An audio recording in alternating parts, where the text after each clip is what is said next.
안녕하세요, 김쌤입니다. 이번 시간에 2026년 1월의 시험본 생산 2급 이론 문제 한번 풀어보도록 하겠습니다.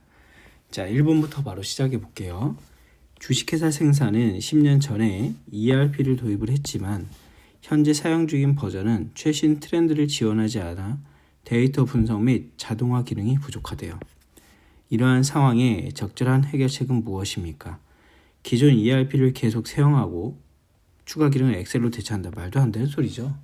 지금 엑셀로 대체할 필요가 없이 기존에 있던 그 최신 버전으로 업데이트를 진행하면 되는 거죠. 여기 지금 업데이트를 진행해서 자동화 기능을 추가하면 되는 거죠. 자, 그 다음에 2번 최신 기술이 포함된 ERP를 업그레이드를 하고 모듈을 추가한다. 이게 정답이 되겠죠. ERP 시스템을 제거하고 종이를 쓰다. 이건 더 말도 안 되는 소리. 기술 부족 문제를 해결하기 위해 추가 모듈 없이 인원만 증원한다. 그쵸, 얘도 잘못된 거죠. 오히려 비용이 증가하고 오류가 증가할 수 있겠다. 4번도 틀렸다. 자, 2번 문제입니다. 생산성은 ERP 시스템을 도입하면서 SCM 모듈을 적극적으로 활용하고 있다. 이를 통해 실시간으로 원자재 발주 및 생산 계획을 최적화할 수 있게 되었고 공급망 가시성이 향상되었다. 생산성이 SCM 모듈을 활용하면서 얻을 수 있는 기대 효과는 무엇입니까? 생산 지연 문제 악화된다. 지금 좋아졌다 했죠. 오히려 그 생산 지연이라든가 병목 현상 이런 것들을 줄일 수 있는 방향으로 넘어갔겠죠. 1번은 틀렸다. 자, 2번 보시면 공급망 비효율성을 확대됐다라고 하는데 지금 여기서 포인트는 지문에서 가시성과 협업, 비효율을 줄이는 게 목적이죠 지금. 그쵸? 그래서 비효율성이 확대됐다 이 얘기도 잘못됐고요. 그 다음에 재고 부족 사태가 발생했다? 아니죠. 실시간 수요 공급 정보로 인해서 오히려 결품이나 부족을 완화할 수 있었겠죠. 틀렸다. 실시간 데이터를 활용해서 원가가 절감됐다. 그렇죠. SCM을 통해서 원자재에서부터 조달에서부터 고객 전달에게까지 모든 과정이 실시간적으로 수집이 되겠죠. 정보가. 그러면서 오히려 고객 만족은 높아지고 비용은 아낄 수 있었다가 맞겠네요. 자, 3번입니다. 1, 2번은 그냥 상하 문제죠. 지금 3번 주식회사 생산의 사물 인터넷에 대한 설명으로 적절한 것은 생산 라인 운영 효율을 높이기 위해 IoT 기술을 도입했다. 기존의 작업자가 생산 설비 가동 상태와 생산 불량 정보를 수기로 기록해 ERP를 입력하라 시간이 오래 걸렸고 이러한 징후 파악을 늦게 하는 문제가 있었다. 도입 후에는 설비에 부착된 스마트 센서가 온도, 진동, 가동 시간 등을 실시간적으로 수집하고 생산 실적과 설비 상태가 ERP로 자동 전송되어 실시간 모니터링과 알림, 예방 정비 계획 수립했다. 그러니까 기존에 수기로 입력하던 게 지금 자동이 되면서 훨씬 더 좋아졌다. 이 내용을 얘기하고 있는 거죠. 그리고 지금 밑에 보시면은 1번 질문부터 볼까요? 적절한 걸 고르래요. 사물 인터넷 기술은 생산 업무에 적용할 수 없으며 아니죠. 생산 업무에 적용했죠 지금. 그렇죠? 생산에서 지금 설비 및 공장 운영에 IoT를 활용한다 했으니까 잘못됐네요. IoT 기술을 도입으로 인해서 데이터는 별도 저장되며 ERP 시스템과 연계할 수 없다. 아니죠. 지금 자동으로 공장에 대한 데이터를 누적함으로써 ERP와 통합됐다고 했죠. 그래서 2번도 잘못됐고요. 자, 3번에 보시면 실시간 모니터링을 통해서 설비 상태 변화 및 이상 징후를 감지할 수 있다. 그렇죠. 밑에 있죠. 지금 제가 밑줄 친 밑에 있습니다. 사물 인터넷 기술을 도입하면 생산 데이터가 수동으로 입력되므로 아니죠. 지금 자동이 된다고 얘기했잖아요. 그래서 잘못 얘기하고 있다. 4번도. 자, 4번 지문인데 4번 지문 같은 경우에는 이전에도 한번 나왔었어요. 여러분들 기억하시는지 모르겠어요. 똑같은 문제가 나왔었는데 이번엔 예문으로 나온 겁니다. 자, 보기 사례에서 빅데이터 OV죠. OV를 짝지은 것은 제조기업의 주식과 생산은 ERP 생산 모듈 데이터를 활용해 불량 감소 및 납기율 준수 향상을 위한 AI 프로젝트를 진행한다. 다음 과정에서 여러 가지 상황이 발생했대요. 가부터 보겠습니다. ERP 축적의 5년치 작업 지시, 생산 실적, 불량 제공, 재고, 설비, 데이터가 너무 방대하여 분석 저장 공간과 처리 시간이 크게 늘어났다. 얘는 뭐예요? 양이죠, 양. 볼륨에 대한 얘기입니다. 우선은 볼륨이 되어 있는 거 체크해 주고요.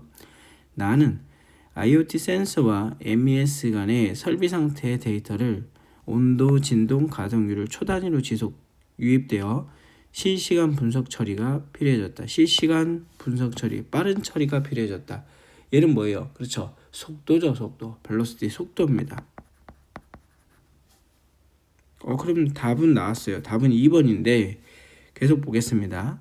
3번 정형 데이터 외에도 반정형 데이터, 그 다음에 텍스트, 비정형까지도 분석해야 된다. 다양해졌다. 그렇죠. 버라이어티가 되겠죠. 다양성입니다.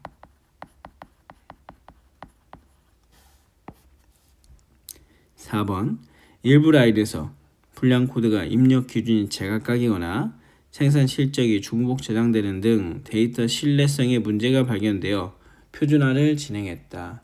이는 정확성이죠. 정확성. 어떻게 보면 신뢰성 이렇게 봐도 되겠죠.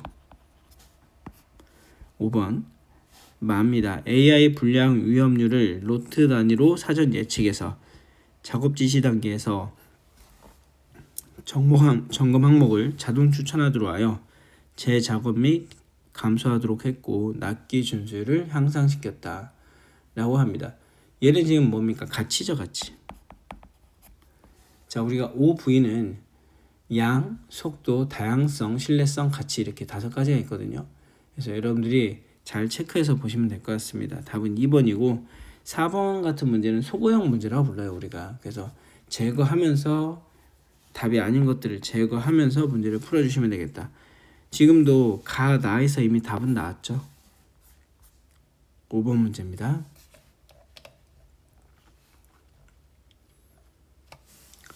5번은 어렵지 않은 공식이죠. 공식들은 문제는 별표 치고 다시 한번 풀어보셔야 돼요. 그래서 가동률은 우리 출근율 곱하기 1 마이너스 간접 작업률로 나타낼 수 있었죠. 그대로 집어넣으면 됩니다. 출근율 0.8 곱하기 1 마이너스 0.2 하시면 되겠죠. 88은 64가 되겠네요. 자, 6번 문제입니다. BOM의 종류에 대해서 설명했어요. 가장 적절한 것은 했습니다. 주식회사 생산은 공기청정기를 생산하는데 고객 주문에 따라 화이트, 블랙 색상에 따라 표준형, 프리미엄형, 필터 등급에 따라 와이파이 유무 등등 옵션 조합이 다양해지면서 BOM 데이터 관리가 어려워졌다. 생산팀은 옵션별 부품을 모두 따로 관리하는 대신 공통 부품이 나왔네요. 공통 부품을 묶고 부품 옵션을 모듈 단위로 재구성하면서 BOM 데이터를 효율적으로 관리하기로 했다라고 했습니다. 자, 여기서 만약에 커먼 파트 BOM이 나왔으면 헷갈렸을 수도 있을 것 같아요. 왜냐면 공통 부분이 나왔으니까. 근데 지금 커먼 파트는 없는 대신에 모듈 단위로 구성하겠다. 옵션이 나왔죠. 이건 모듈러 BOM이 되겠네요. 그렇죠. 제조 BOM은 말 그대로 제조에서 사용하는 BOM이라는 뜻이고요. 플래닝 BOM은 계획 BOM이 되겠죠. 그 다음에 인버티드 BOM은 역 BOM이 되겠습니다. 우리가 화학이나 제철 등에서 어떤 원재료가 어떤 본품에 영향을 주느냐 이런 내용이었죠. 모듈러 BOM은 지금 나온 것처럼 모듈 단위 옵션에 해당이 됩니다. 7번 문제. 수요예측 기법 중에서 정성적인 기법에 해당하지 않는 것은 했습니다. 자, 신제품 에너지 드링크 출시 전 마케팅팀, 영업팀, 유통 MD 등이 모여서 초기 판매량이 얼마인지를 갖다가 전문가 집단이 토론으로 합의해 수요를 잡는다라고 되어 있습니다. 자, 이 1번은 뭐예요?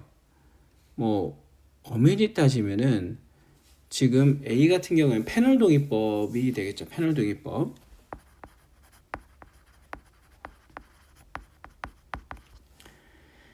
자, 그러면 정성적인 게 맞네요. 자, 그 다음에 B. 전국 출시 전 부산, 대전 2개 지역에만 4주간의 판매를 하고 구매 전환율, 재구매율, 매대 반응을 보고 전국적으로 확장시키겠다. 얘는 뭐예요? 실험법이죠. 실험법, 시장 실험법입니다. 시험 판매에 해당되는 시장 실험법. 정성이 맞고요.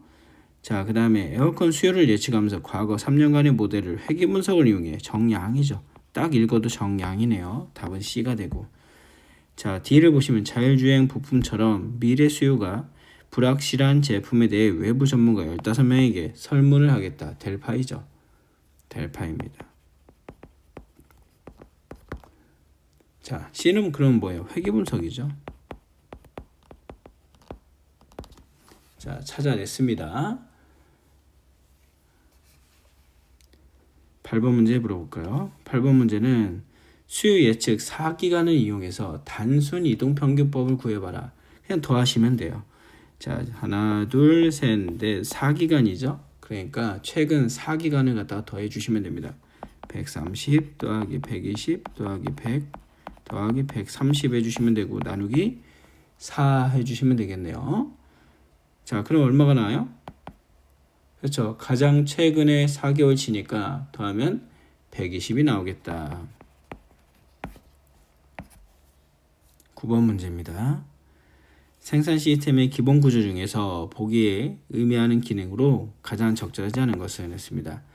주식회사 생산 시스템은 자동차 부품을 생산한다.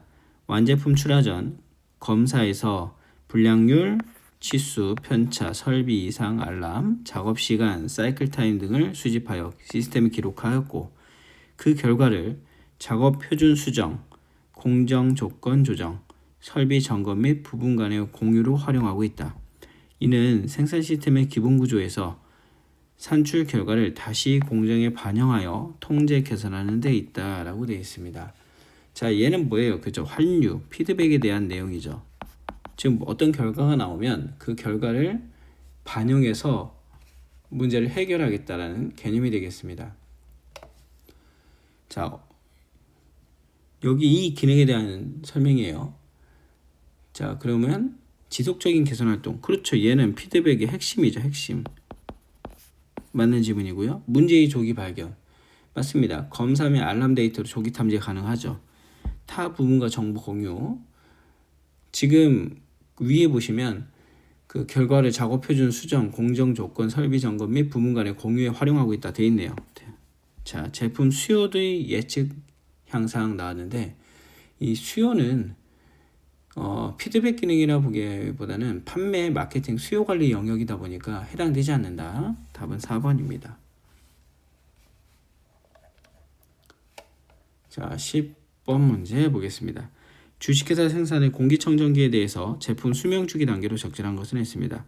주식회사 생산은 출시 후 6년째 판매 중인 공기청정기를 주력으로 생산하고 있다.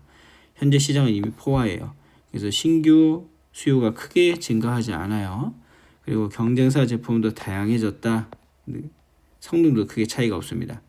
최근 1년간 판매량은 큰 변동 없이 안정적이지만 수익성이 점차 낮아지고 있다. 이에 따라 주식회사 생산은 원가 절감을 위해서 원가 절감을 통해서 경쟁력을 유지하려고 한대요. 지금 상황은 경쟁 기업이 출현했고 기술이나 제품의 혁신이 필요한 시기, 그 다음에 원가에 대한 경쟁력을 확보해야 되는 시기입니다.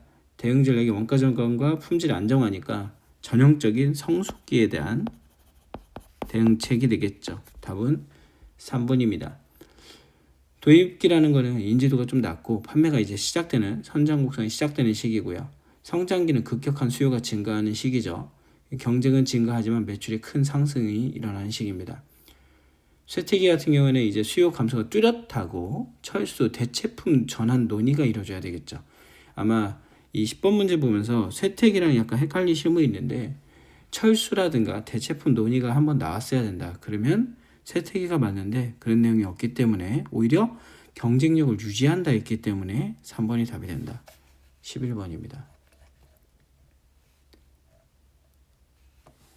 일정 계획 중 주 일정 계획이라 하면서 납기에 따른 월별 생산량이 예정되면 기준 일정표를 수립하는 계획에 해당하는 것을 고르세요 라고 되어 있습니다. 여러분들 주 일정 계획이라 하면 답은 여기서 나왔어야 돼요. 그죠? 우리가 흔히 말하는 대일정 계획, 주 일정 계획은 대강 일정 계획이라고 부르죠. 얘는 뭐라 부른다고요? 그렇죠? 우리가 4번이라고 부른다. 이 일정에서 작업 개시일, 작업 시간, 작업 완성일들을 우리가 알아낼 수 있다. 12번입니다. 공수를 계획할 때 정규 휴식을 제외한 취업 시간을 의미하는 시간이라고 했습니다. 여러분들 이거 원래는 좀 더 디테일하게 들어가면은 시간에 대한 기준들이 다 나와 있거든요. 그걸 다 외울 필요 없이 그냥 시험 나올 때마다 생각하시면 돼요. 공수를 계획할 때 지금처럼 정규 휴식을 제외한 취업 시간이 뭔지를 묻고 있는 겁니다. 그래서 이거는 실제 가동 시간이라고 표시하고 있다. 교재에서는 실제 가동 시간이라고 표시하고 있습니다. 교재에서는 정규 휴식 시간을 제외한 업무 시간이라고 정의가 되어 있죠. 자, 그 다음에 표준 가동 시간은 표준 시간처럼 기준화된 휴식 제외 취업 시간하고 좀 다른 개념이고요. 이동 가동 시간도 마찬가지입니다. 휴게, 휴일, 정비, 휴게 시간을 고려하지 않은 최대치를 쓰이는 거죠. 나중에 제가 이 내용도 제가 작성하는 교재에는 포함을 시키도록 하겠습니다. 원래 이게 여기보다는 품질기한 기사에서 생산관리 쪽에서 나오는 내용이거든요. 암기하기 너무 많다 보니까 우리 교재에선 빼놨었는데 나중에 제가 포함시킬 테니까 우선 요번에는 실제 가동시간만 체크해서 보고 원래 이거를 갖다가 시간을 전체 루트를 갖다가 조금씩 줄여가면서 어떤 시간이니 어떤 시간이 얘기하는 게 있는데 이걸 지금 보기에는 너무 양이 많습니다. 나중에 제가 책자에다가 포함시키도록 하겠습니다. 자, 13번. 가공 공정에 대한 설명 적절하지 않은 것 했습니다. 제품 품질 변화가 발생하지 않는 과정이다. 지금 1번이 잘못됐죠. 가공 공정이란 거는 제조 목적을 직접 달성할 수 있는 유일한 과정이라고 말씀을 드렸기 때문에 답은 1번입니다. 자, 14번. 지트 생산 방식에 대한 설명으로 적절하지 않은 것, 불량화 허용하지 않는다. 맞습니다. 큰 로트가 필요 없다. 소로트라고 되어 있죠. 당기기 방식, 풀 시스템이다. 맞습니다. 하이스피드 자동화가 필요하다. 아니죠. 지트 생산 방식은 필요한 것만 생산하기 때문에 로트 규모가 큰 게 필요 없다고 말씀을 드렸고요. 그리고 하이스피드가 필요가 없죠. 자동화가 필요한 때 필요한 양만큼만 생산을 하니까요. 그러니까 이렇게 보시면 되겠습니다. 그렇다 해서 자동화를 안 할 건 아니죠. 자동화를 하면 좋은데 여기서처럼 필수 수단이 그 필수 조건은 아니고 그냥 수단일 뿐입니다. 수단일 뿐이다. 그래서 답은 4번이다. 15번. 이용률 구하는 문제가 계속 나오고 있습니다. 별표 치고 풀어보세요.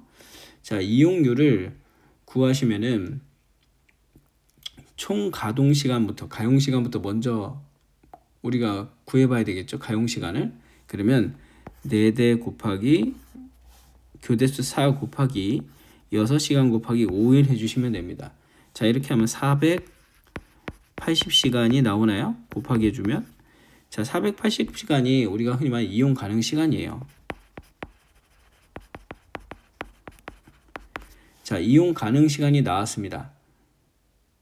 자, 그러면 여기서 불가동 시간을 빼줘야 되겠죠. 불가동 시간은 96시간이 있습니다. 자, 구하면 384시간이 나오고요. 이 384시간을 뭘로 나누는 거예요? 그쵸? 우리가 원래 봤던 이용 가능 시간으로 즉 나눠주시면 되겠죠. 480시간으로 나눠주시면 되겠다. 자, 그러면 몇 퍼센트가 나옵니까? 80%가 나오겠다. 이 문제는 별표 치고 여기서 작업에 대한 시간을 또 물어보기도 하거든요. 그러니까 체크해서 문제를 풀어보시면 되겠다. 답은 4번. 16번. 계산 문제가 조금씩 나오고 있네요. 각 작업장에서 라인 밸런싱 효율을 구해봐라 라고 했습니다. 작업자는 모두 한 명씩이다. 그러면 우리 시그마 값, 시그마 ti를 갖다가 n 곱하기 t max 이렇게 해주시면 되겠죠. 그대로 집어넣겠습니다. 6 더하기 6 더하기 8 더하기 7 더하기 9고요. 맥스 값은 9네요. 그러면 5개 작업장이니까 5 곱하기 9가 되겠습니다. 나눠주시면 얼마가 나와요? 36 나누기 45니까 80%가 나오겠네요. 자, 문제 한번 풀어보시고 공식 암기해 주시면 좋을 것 같습니다. 계산 문제는 다 암기해 주시면 좋아요. 17번 경제적 주문량에 대해서 물어봤습니다. 적절하지 않은 것 됐네요. 단위당 구입가격은 일정하다. 괜찮습니다. 그러니까 가정이 있거든요. 이역효 모형의 가정이라고 돼 있는데 그걸 물어본 거예요. 지금 가정에 대해서. 자, 1의 준비용 일정하다. 그런 것도 있었죠. 단위당 품목 대상의 재고 부족은 없고요. 연간 사용량은 일정하다. 그 다음에 일시에 입고된다. 뭐 그런 내용들이 있었죠. 연간 사용량은 연속적이다. 단일 품목이다. 맞고요. 품목 단가 유지 비용은 고정적이다가 되겠죠. 가변적이다가 틀린 내용이 되겠습니다.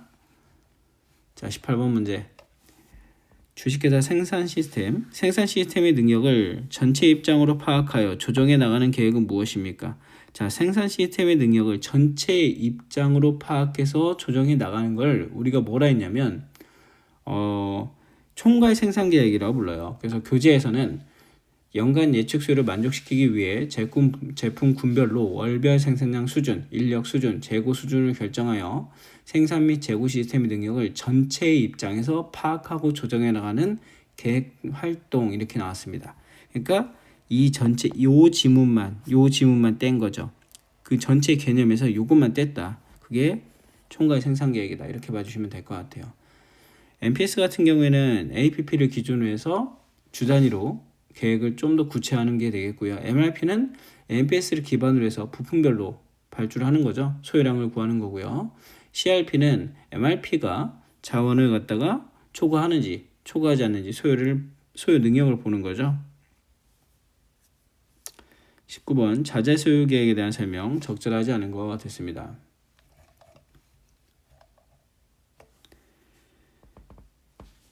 생산 소요 시간이 단축된다. 괜찮아요. 자재 소요 계획 잘하면 생산 소요 기간이 단축될 수 있겠죠. 재고 수준이 감소하여 자재 재고 비용을 감소한다. 당연한 얘기. 납기 준수를 통해 서비스가 개선된다. 당연한 얘기들입니다. 자재 부족으로 가동률이 저하된다? 아니죠. 자재 부족이 최소화되면서 가동률이 좋아지겠죠. 그래서 답은 4번이 되겠다. 상식을 물어보는 문제였습니다. 생산을 공부하시는 분들은 상식 문제죠. 자, CRP를 작성하는 데 필요한 요소로 적절하지 않은 거 됐습니다. 생산 능력 소요 계획에 입력되는 자료가 시험 문제에 많이 출제가 되고 있고 책자에도 나와 있습니다. 공정표 정보라든가 작업장 상태 정보, MRP에서 산출된 발주 계획 정보가 포함된다라고 교과서에 나와 있을 거예요. 그죠? 그래서 입력 정보로는 좀 더 디테일하게 보면 발주 계획 정보, 절차 계획 정보, 작업 공정표 정보, 작업장 상태 정보, 확정 주문 정보를 제시해 준다. 이렇게 돼 있는데 여기서 해당되는 건 뭡니까? 그렇죠. 2번, 3번, 4번은 맞는데 자재 명세서 원본 같은 경우에 얘는 MRP 할 때 들어가는 거죠. 그래서 잘못됐다 라고 봐주시면 되겠습니다. 크게 2급 문제 어렵지는 않았고요. 계산 문제가 조금 나오고 있더라. 그것만 좀 체크해서 보시면 될 것 같습니다. 저는 실기 풀면서 또 찾아뵙도록 하겠습니다. 수고하셨습니다.